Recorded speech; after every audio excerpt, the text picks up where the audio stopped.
अनोळखी व्यक्तीला पैसे देण्यास नकार दिल्यानं त्यानं तरुणावर ब्लेडनं वार करून जखमी करून खिशातील रोकड जबरदस्तीनं चोरून नेल्याचा प्रकार समोर आलाय।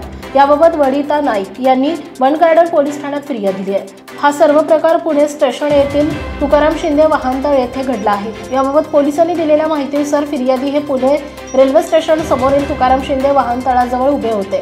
त्यावेळी एक जण त्यांच्याकडे आला आणि त्याने पैसे मागितले। नाईक यांनी पैसे देण्यास नकार दिला, तेव्हा त्यानं नाईक यांना शिवीगाळ करून मारहाण करण्यास सुरुवात केली। त्यांच्या खिशातील 800 रुपये जबरदस्तीनं काढून घेऊ लागला।